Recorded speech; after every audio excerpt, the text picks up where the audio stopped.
Hello student, मैं उषा यादव आप सभी बच्चों का अपने यूट्यूब चैनल में एक बार फिर से स्वागत करती हूँ। जैसे कि बच्चों, आज की जो मेरी वीडियो रहेगी वो हमारा 6 लेसन स्वतंत्रता इतिहास का 6 चैप्टर स्वतंत्रता आंदोलन युग का प्रारंभ। ओके, लेसन का नाम है इतिहास, विषय इतिहास, लेसन नंबर 6 स्वतंत्रता आंदोलन युग का प्रारंभ। ये जो इस वीडियो में मैं आपको इस पार्ट का जो है क्वेश्चन आंसर बताने वाली हूँ, क्योंकि बहुत सारे बच्चे जो है मैसेज करके बोल रहे हैं मैम आप 6 चैप्टर का जो है क्वेश्चन आंसर का वीडियो बनाइए। जैसे कि डिमांड के ऊपर ही जो मैं वीडियो बनाई, डिमांड के ऊपर ही है, जो मांग रहे बच्चे उनको देना मेरा काम है। तो थोड़ा लेट हो रहा है, ओके, उसके लिए मैं माफ़ी मांगती हूँ आपसे कि मतलब मेरा थोड़ा लेट, मतलब आपका जो आपने जो डिमांड किया उसका थोड़ा सा लेट हो गया है, लेकिन मैं आपको वीडियो बना के दे रही हूँ। ओके, तो चलिए उस हिसाब से मैं आपको ये जो है क्वेश्चन का आंसर बता देती हूँ लेसन नंबर 6 का। तो जैसे कि पहला है प्रश्न नंबर 1 का अ, दिए गए विकल्पों में से उचित विकल्प चुनकर कथन पुनः लिखो। ठीक है, रिक्त स्थान है हमारा, आपने जो है लेसन अच्छी तरीके से पढ़ा होगा। ठीक है, तो पहला हमारा इसमें रिक्त स्थान दिया है भारत सेवक समाज की स्थापना, मतलब भारत सेवक समाज की स्थापना डैश ने की। तो भारत सेवक समाज की स्थापना किसने की? ओके, तो हमारे पास इसमें 4 ऑप्शन हैं। ओके, पहला है गणेश वासुदेव जोशी। ओके, सेकंड है हमारा भाऊदाजी लाड। थर्ड है यम गो रांडे। और फोर्थ ऑप्शन है गोपाल कृष्ण गोखले। ठीक है, तो किसने जो है भारत सेवा समाज की स्थापना की है? आपने वीडियो में, अरे आपने इस जब लेसन पढ़ा था तो आपको याद रहा होगा, उस लेसन में आपको बताया गया था कि भारत सेवक समाज की स्थापना किसने की थी। इसमें ऑप्शन आएगा हमारा ड आएगा, मतलब चौथा ऑप्शन आएगा गोपाल कृष्ण गोखले ने। इसका आंसर ये आएगा, इन्होंने जो है भारत सेवक समाज की स्थापना की। ओके, इसके बाद हमारा आता है सेकेंड क्वेश्चन।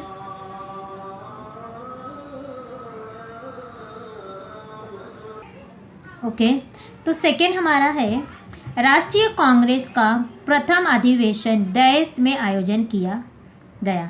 कहाँ पे आयोजन का जो है राष्ट्रीय कांग्रेस का जो प्रथम अधिवेशन का आयोजन कहाँ पे किया गया था, कौन से शहर में किया गया था? ठीक है, जैसे कि पुणे, सेकेंड ऑप्शन है मुंबई, थर्ड है कोलकाता और फोर्थ है लखनऊ। तो इसमें से राइट आंसर है आपका मुंबई। मुंबई में जो है राष्ट्रीय कांग्रेस का प्रथम जो है अधिवेशन जो है मुंबई में आयोजित किया गया। ओके, इसके बाद हम नेक्स्ट चलते हैं थर्ड क्वेश्चन की तरफ, रिक्त स्थान की तरफ। गीता रहस्य ग्रंथ, ठीक है, गीता रहस्य ग्रंथ डैश ने लिखा, किसने लिखा था गीता रहस्य ग्रंथ? तो आपने जब, जैसे कि आपको पाठ में ही बताया गया था, आपको याद होगा गीता रहस्य किसने लिखा है। ठीक है, तो है हमारा लोकमान्य तिलक। सेकेंड ऑप्शन ब में है दादा भाई नौरोजी, क में है लाला लाजपत राय और डा है बिपिन चंद्र पाल। तो इसका राइट आंसर आपका आएगा लोकमान्य तिलक। जी हाँ, ये आपका आंसर सही है। क्या आएगा? लोकमान्य तिलक ने जो है गीता रहस्य ग्रंथ जो है लोकमान्य तिलक ने लिखा है। ओके, चलिए अब हम नेक्स्ट चलते हैं, हमारा स्वाध्याय की ओर बढ़ते हैं। जैसे कि इसमें है ब, नाम लिखो। इसमें आपको नाम लिखना है। क्या नाम लिखना है? जैसे कि नरम पंथ नेता, ठीक है, कौन कौन थे उनका नाम लिखना है। गरम पंथ के नेता, नरम और गरम पंथ के नेता कौन कौन हैं? ठीक है, तो आपको याद होगा कि नरम पंथ और गरम पंथ के नेता कौन थे।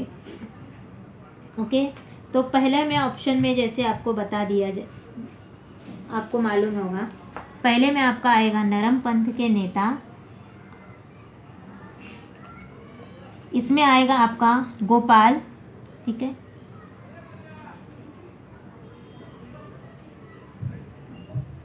गोपाल कृष्ण कृष्ण कृष्ण गोखले। ओके, ये हमारा एक हो गया।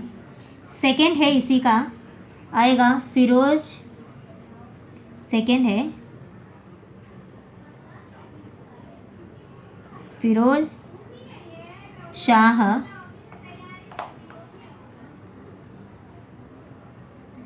मेहता। ओके, सेकंड कौन है? फिरोज शाह मेहता, ठीक है, ये आएंगे। ये हो गया नरम पंथ के नेता, मतलब जो नरम दल के जो नेता थे ये दो थे। इसके बाद गरम पंथ के नेता कौन कौन है? इसमें आएगा लोकमान्य तिलक,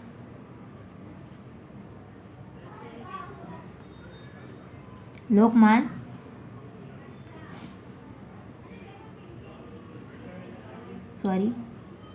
तिलक। सेकंड है हमारा लाला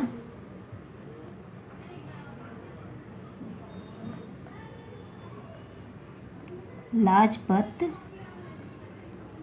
राय।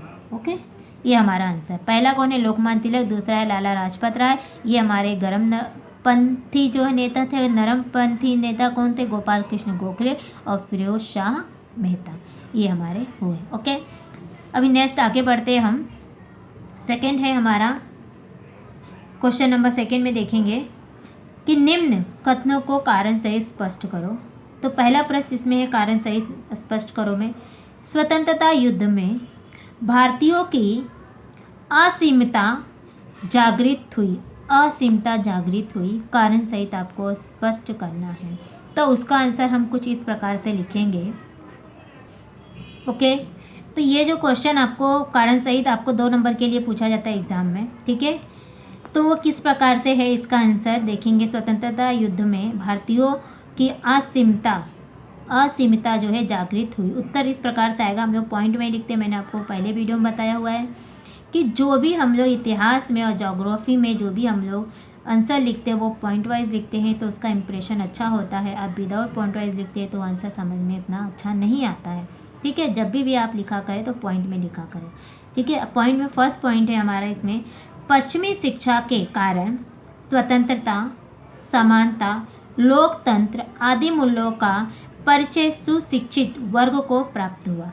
ओके, सेकेंड हमारा इसमें पॉइंट है, एशियाटिक सोसाइटी की स्थापना के कारण अनेक भारतीयों और पश्चिमी लोगों ने भारतीय संस्कृति का अध्ययन प्रारंभ किया। ओके, थर्ड पॉइंट है इसके अंदर है, उन्होंने संस्कृत, फारसी तथा भारतीय भाषाओं की पांडुलिपियों का अध्ययन किया। फोर्थ है, प्राचीन भारतीय संस्कृति के गहन अध्ययन के बाद भारतीयों को अपनी प्राचीन समृद्ध विरासत के विषय में जानकारी प्राप्त हुई। इसी के कारण स्वतंत्रता युद्ध में भारतीयों की असीमता जागृत हुई। मतलब असीमित मतलब जिसकी कोई सीमा नहीं हो, इतनी उनके अंदर जागृति, इतनी उनके अंदर जो है उन्हें हर चीज़ों के बारे में जानकारी प्राप्त हुई। उसके बारे में उन्होंने देखा, सुना, उसके बारे में उन्होंने जाना। उन्हें लगा कि हाँ हमारी क्या हम क्या है। ये सारी चीज़ों जो है स्वतंत्रता युद्ध में जो है भारतीयों को जो है प्राप्त हुई। ओके, सेकंड क्वेश्चन हमारा है, सेकंड क्वेश्चन है, भारतीय राष्ट्रीय कांग्रेस में 2 गुट बन गए। मतलब भारत की जो राष्ट्रीय कांग्रेस थी उसमें 2 गुट बन गए। ओके, तो इसका आंसर इस प्रकार से है, भारतीय राष्ट्रीय कांग्रेस में 2 गुट बन गए। इसमें पहला पॉइंट आएगा, राष्ट्रीय कांग्रेस की स्थापना के बाद प्रथम दशक में उसका कार्य मंद गति से चल रहा था। उसका कानून के मार्ग पर विश्वास था। सेकंड पॉइंट, कुछ नेताओं को लगने लगा कि स्वतंत्रता के लिए सरकार के विरुद्ध बहुत तीव्र संघर्ष करना चाहिए। ओके, थर्ड पॉइंट है,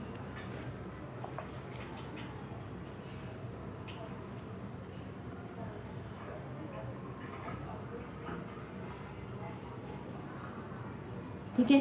थर्ड पॉइंट इसमें है कि राष्ट्रीय कांग्रेस के उद्देश्यों तथा आंदोलनों के कानून मार्ग के विषय में नेताओं के एकमत होने के बावजूद कार्य पद्धति के विषय में मतभेद होने लगा।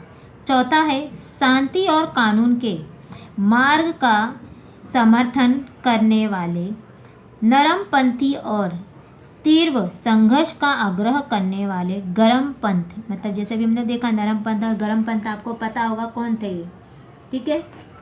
गर्मपंथ इस प्रकार दो गुट भारतीय राष्ट्रीय कांग्रेस में बट गए। तो मतलब क्या है, राष्ट्रीय कांग्रेस के दो गुट बने थे, वो कौन कौन से दो गुट थे, नरमपंथ और दूसरा था गर्मपंथ। तो उसके नरम और गर्मपंथ के क्या कारण थे इन दो गुटों का बनने का, ये जो है आंसर इस प्रकार से आपको पता चला। ओके, चलिए नेक्स्ट आगे क्वेश्चन में बढ़ते हम। नेक्स्ट हमारा थर्ड है कारण सहित उत्तर में स्पष्ट करो। लॉर्ड कर्जन ने बंगाल का विभाजन करने का निर्णय लिया। क्यों लॉर्ड कर्जन ने जो है बंगाल का विभाजन करना का निर्णय लिया, इसका कारण सहित हमें स्पष्ट करना है। लॉर्ड कर्जन ने बंगाल के विभाजन करने का निर्णय जो है लिया। पहला पॉइंट इसमें है हिंदू और मुसलमान समाज में फूट डालकर स्वतंत्रता आंदोलन को कमज़ोर करना कांग्रेस का अंग्रेज का जो है मुख्य उद्देश्य। अंग्रेज का मुख्य उद्देश्य हम लोगों ने पढ़ा था, ठीक है। उसमें उनका यही था कि हिंदू और मुसलमानों को में फूट डालकर जो है हमें राज करना चाहिए। ओके, सेकंड है लॉर्ड कर्जन ने फूट डालो और राज करो की नीति अपनाकर अंग्रेजों की सत्ता को मजबूत बनाने का निश्चय किया। ओके, थर्ड है, इसमें थर्ड पॉइंट आएगा अंग्रेजों द्वारा इस बात का प्रचार किया गया कि बड़ा प्रांत होने के कारण बंगाल का प्रशासन कार्य संभालना कठिन है। ठीक है, अंग्रेजों ने ये प्रचार करना स्टार्ट किया कि अगर बंगाल इतना बड़ा प्रांत है कि उस पर प्रशासन करना जो है संभव नहीं, प्रशासन कार्य करना संभालना उसके लिए कठिन था।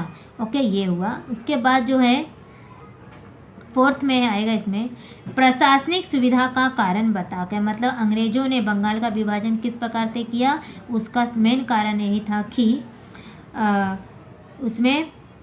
अगर अंग्रेजों ने बताया कि बंगाल बहुत बड़ा प्रांत है, इसमें प्रशासनिक कार्य करना कठिन है, इसके लिए उन्होंने बंगाल में जो है प्रशासनिक सुविधा का कारण बताकर जो है 1905 ईस्वी में लॉर्ड कर्जन ने बंगाल प्रांत का जो है उसने विभाजन कर दिया। ओके, तो यहाँ तक का आपको आंसर समझ में आ गया होगा।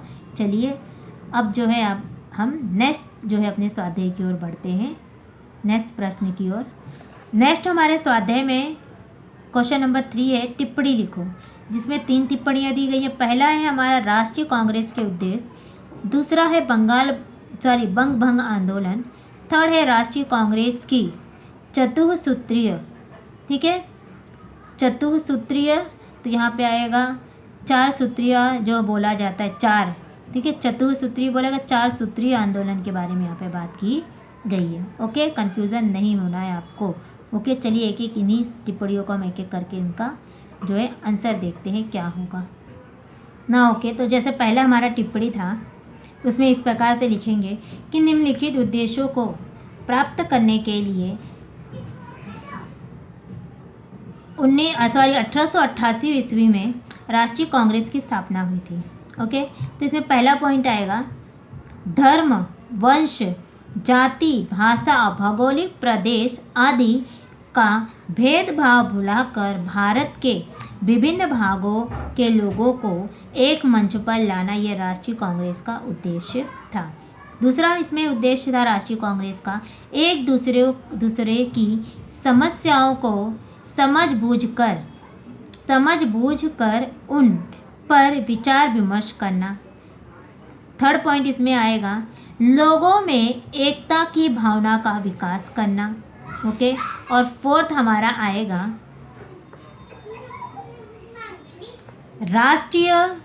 राष्ट्र की उन्नति के लिए प्रयास करना, यह राष्ट्रीय कांग्रेस के 4 उद्देश्य थे। ओके, तो पहला उद्देश्य क्या था? जाति, वंश, जाति भेदभाव, भौगोलिक और प्रादेशिक इन सभी भेदों को भुलाकर भारत के विभिन्न भागों के लोगों को एक मंच पर लाना, ठीक है, और एक दूसरे की समस्याओं को सूझबूझ कर उन पर विचार विमर्श करना, लोगों में एकता की भावना का विकास करना, और चौथा है राष्ट्रीय उन्नति के लिए प्रयास करना। ये राष्ट्रीय उद्देश्य के जो है भारतीय राष्ट्रीय कांग्रेस के उद्देश्य थे। ओके, अब चलते हम अपने सेकेंड टिप्पणी की ओर। ओके, हमारा सेकेंड टिप्पणी था बंग भंग आंदोलन। तो बंग भंग आंदोलन क्यों किया? क्या लॉर्ड डलहौजी ने, ठीक है, आपको याद ही होगा बंग भंग आंदोलन, ठीक है। पहला है लॉर्ड कर्जन ने हिंदू मुसलमानों के बीच फूट डालने के उद्देश्य से 1905 में बंगाल प्रांत का जो है विभाजन किया, जिसके परिणाम स्वरूप सरकार के विरोध में संपूर्ण भारत में असंतोष निर्माण होने से बंग भंग विरोधी आंदोलन जो है शुरू हुआ था। बंग भंग विरोधी आंदोलन क्यों शुरू हुआ था? बंगाल के प्रांत को विभाजित करने के कारण जो है संपूर्ण भारत में असंतोष निर्माण होने के कारण जो है बंग भंग विरोध आंदोलन जो है शुरू किया गया। इसके बाद सेकंड पॉइंट इसके अंदर है, सेकंड पॉइंट है विभाजन का दिन 16 अक्टूबर राष्ट्रीय शोक दिवस के रूप में मनाया गया और संपूर्ण भारत में सभाओं के माध्यम से सरकार का निषेध किया गया। थर्ड पॉइंट है वंदे मातरम गीत सभी स्थानों पर गाया जाने लगा। एकता के प्रतीक के रूप में रक्षाबंधन का कार्यक्रम किया गया। ओके, उसके बाद थर्ड पॉइंट इसके अंदर आएगा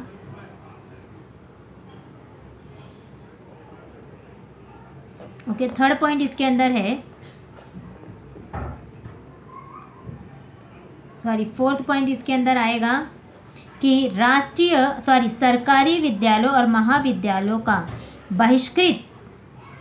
बहिष्कार किया गया। मतलब सरकारी विद्यालयों और महाविद्यालयों का बहिष्कार किया गया।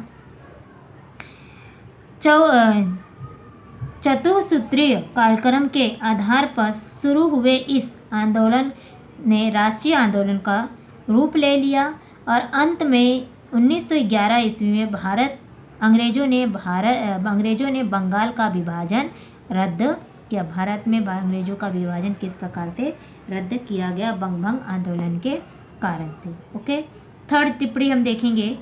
हमारा थर्ड टिप्पणी था राष्ट्रीय कांग्रेस की चतुसूत्रीय आंदोलन, ठीक है। तो उसमें आंसर इस प्रकार आएगा, 1906 ईस्वी में राष्ट्रीय कांग्रेस के अधिवेशन की चतुसूत्रीय कार्यक्रम का स्वीकार किया गया। चतुसूत्रीय और दूसरे उद्देश्य नीचे दिए गए हैं, जैसे कि स्वदेशी को अपना विदेशी का बहिष्कार, ठीक है। अभी आएगा स्वदेशी का अर्थ है अपने देश की पूंजी, साधन और मनुष्य बल का उपयोग करके अपना उद्योग बढ़ाना, आत्मनिर्भर होकर देश का कल्याण करना। ओके, ये हो गया स्वदेशी। उसके बाद आया बहिष्कार, विदेशी वस्तुओं और माल का बहिष्कार करना। इससे ब्रिटिश साम्राज्य की जड़ पर आघात पहुंचने लगा। उसके बाद आया स्वराज देश को स्वतंत्रता दिलाना अंतिम उद्देश्य होगा। चौथा इसमें है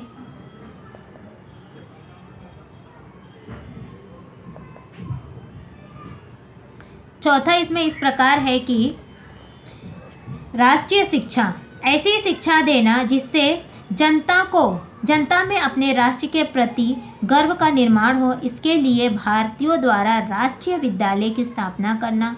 बंग भंग आंदोलन के समय यह जो है चतुसूत्री कार्यक्रम संपूर्ण भारत में स्वीकार किया गया। 4 सूत्री, मतलब मैंने वही बोला, चतुसूत्री का मतलब 4 सूत्री कार्यक्रम। पहला 4 सूत्री कार्यक्रम में क्या आएगा हमारा? स्वदेशी, दूसरा आएगा बहिष्कृत, तीसरा है स्वराज, चौथा है राष्ट्रीय शिक्षा। ये हमारे आपको ये इसमें भी पूछ जा सकता है, संजाल पूर्ण कीजिए, उसमें भी पूछ सकता है कि चतुसूत्रीय कार्यक्रम। तो आपको ये चारों कार्यक्रम चारों पॉइंट में लिख के आपको 2 मार्क्स के लिए पूछा जाएगा। ओके, नेक्स्ट है हमारा क्वेश्चन की ओर बढ़ते हैं हम। ओके, तो नेक्स्ट हमारा चौथा प्रश्न है, क्वेश्चन नंबर 4। भारतीय राष्ट्रीय कांग्रेस की पृष्ठभूमि को निम्न मुद्दों के आधार पर स्पष्ट करो। कि भारतीय राष्ट्रीय कांग्रेस की जो पृष्ठभूमि को इन सभी मुद्दों के आधार पर आपको लिखना है।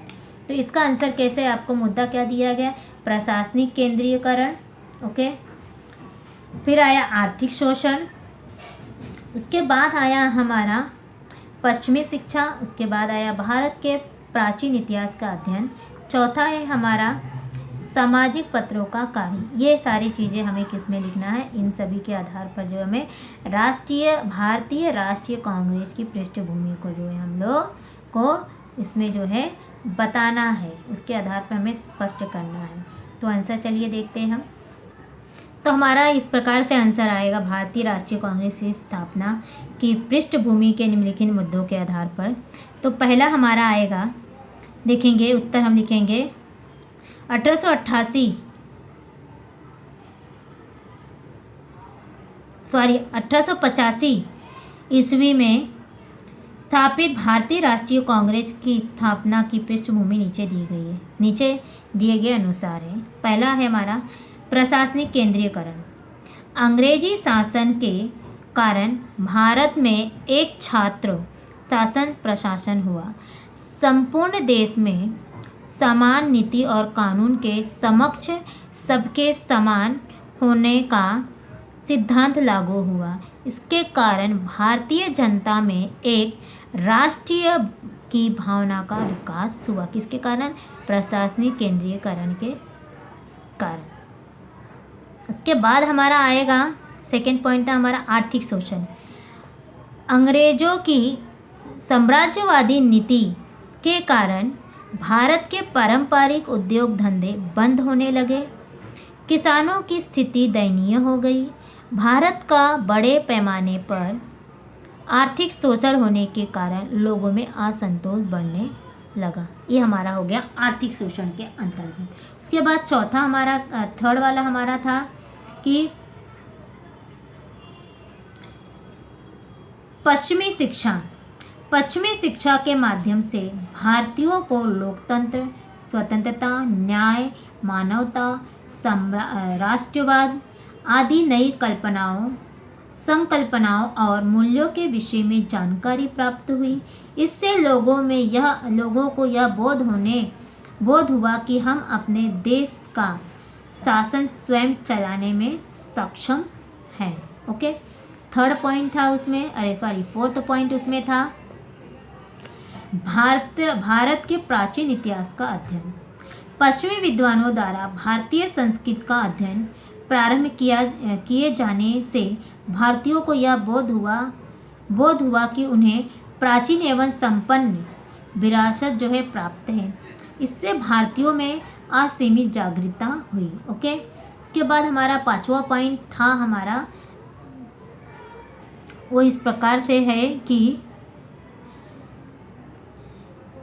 समाचार पत्रों का क्या कार्य है। ठीक है, भारत में अंग्रेजों और प्रादेशिक भाषाओं में समाचार पत्र और पत्रिकाएं प्रकाशित होने लगी। समाचार पत्रों के माध्यम से अंग्रेजी शासन की अन्यायपूर्वक नीतियों की कड़ी आलोचना एवं निंदा होने लगी। इससे भारतीय समाज में राजनीतिक एवं सामाजिक जागृति होने लगी। ठीक है, इस प्रकार से जो है हम लोग अपना ये आंसर देखें। ओके बच्चे, तो हम लोगों ने क्वेश्चन नंबर 4 भी स्वाध्याय का देख लिया। अब आपसे अगर देखिए, मैंने जो वीडियो बनाया ये डिमांड के ऊपर है। बच्चों को बहुत सारा था कि मेरे को बहुत से मैसेज मुझे आए थे जिसके कि मुझे 6th लेसन का जो है वीडियो बना के दीजिए। अगर आपको और कोई डाउट रहे तो आप बेशक मेरे पास मैसेज करके किसी भी क्वेश्चन का आंसर अगर आपको चाहिए, कोई भी क्वेश्चन का आंसर, तो आपको जो है मैं उस क्वेश्चन का आंसर आपके लिए जो है उस पार्ट के स्वाध्याय का जो है आंसर का जो है वीडियो मैं आपको दूंगी। ओके, उसका क्वेश्चन का आंसर मैं आपको दूंगी। आपको कोई भी क्वेश्चन का डाउट हो, चाहे हिंदी हो, हिस्ट्री है, ज्योग्राफी हुआ, तीनों सब्जेक्ट का अगर आपको, चाहे कोई भी क्लास हो, 8, 9, 10 कोई भी क्लास हो, अगर आपको किसी भी क्लास का है, आपके फ्रेंड सर्कल में उनको नहीं आ रहा तो आप मुझसे बताइए। मैं आप जो है उस क्वेश्चन का मुझे आप क्वेश्चन लिख के दीजिए, मैं उस क्वेश्चन का जो है आपको उस पार्ट के जो है क्वेश्चन जो है आपको मैं बना के दूंगी। ओके, इसी प्रकार से आप मेरे चैनल को सब्सक्राइब कीजिए, शेयर कीजिए ज़्यादा से ज़्यादा, ठीक है, और मेरे चैनल को बढ़ाने की कोशिश कीजिए, ठीक है, मेरे हौसले को इस प्रकार से आप बढ़ाइए। ओके, ताकि मैं जो है आपका जो मेरा जो कहे एक जो कनेक्शन है वो हमेशा के लिए जुड़ा रहे। चलिए बच्चों, आपसे मिलते हैं नेक्स्ट क्लास में एक फिर नई एक टॉपिक के साथ में, एक नए प्रश्नों के उत्तर के साथ में, ठीक है। चलिए मिलते हैं। अगर आपको कोई भी क्वेश्चन आंसर चाहिए, आपको किसी भी पार्ट का क्वेश्चन आंसर, तो आप मुझसे बोलिए, मैं उसका वीडियो आपके लिए बनाने के लिए तैयार हूँ। ओके, चलिए, धन्यवाद आप सभी का।